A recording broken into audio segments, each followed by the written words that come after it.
সুন্দর লাগছে।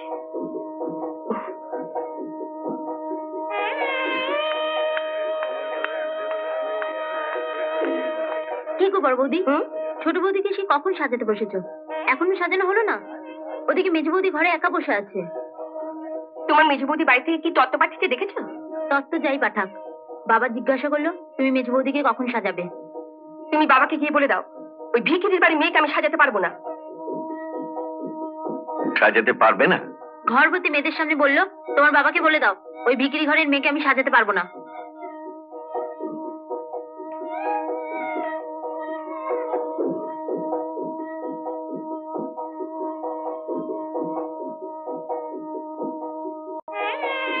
কনে সাজিয়ে দেওয়ার জন্য কলকাতা অনেক বিউটি পার্লার রয়েছে না? হ্যাঁ তা আছে।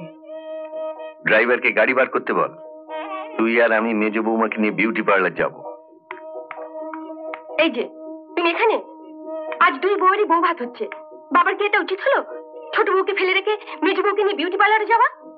তোমারও কি উচিত হয়েছে এক বউকে বসিয়ে রেখে আরেক বউকে নিয়ে নাচানাচি করা? তুমি যাই বলো, বাবা কিন্তু এটা ভালো করলেন না। ছোট বউ পরের বাড়ির মেয়ে, কতখানি দুঃখ হলো বলো তো? ছোট বউ কতটা দুঃখ পাবে বলতে পারবো না, তবে বাবা যে তোমার মুখে ঝামা ঘষে দিয়েছে এটা মানতে হবে। আমিও দেখবো বাবা তার মেজ বউকে কতদিন আগলে রাখেন। শুধু বাবা নয়, ওই দুঃখী মেয়েটাকে আমিও আগলে রাখবো। তোমার যদি কিছু করার ক্ষমতা থাকে তো করো। খুব যে দরদ দেখছি মেজ বউয়ের ওপর। দরদের এখন কি দেখলে? তুমি ওর পেছনে যত লাগবে আমার দরদ ঠিক ততই বাড়বে। আমি লাগতে যাবো কেন? জোর করে বাড়ির মেজ বউ হয়ে এসেছে, বরুণকে ছেড়ে দেবে ভেবেছো? কাজটা কিন্তু তুমি মোটেও ভালো করলে না। তোমার বাবা আচ্ছা চালু লোক, তাপসদাকে পাঠিয়ে কায়দা করে বিনা পয়সা তোমাকে এবারের বউ করে পাঠিয়ে দিলেন। নগদ দেয়া তো দূরের কথা, একটা খাট বিছানা পর্যন্ত দিলেন না।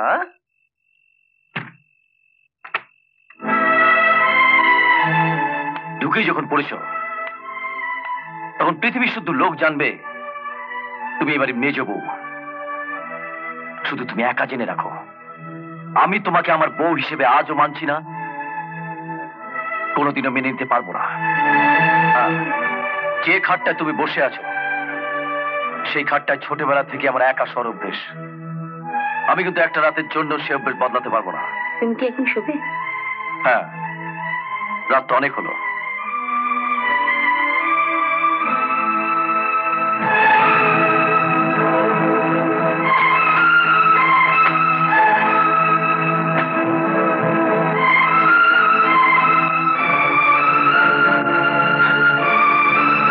ফুলের গন্ধে আমার ঘুম আসবে না। শোনো, বাবা কিংবা দাদা যেন জানতে না পারে। তুমি নিশ্চিন্তে থাকতে পারো, স্বামীর খাটে জায়গা পাইনি, এত বড় লজ্জার কথা আমি কেন, কোনো মেয়ে কাউকে বলতে পারবে না। চাদরটা আমার লাগবে না, নিতে পারো।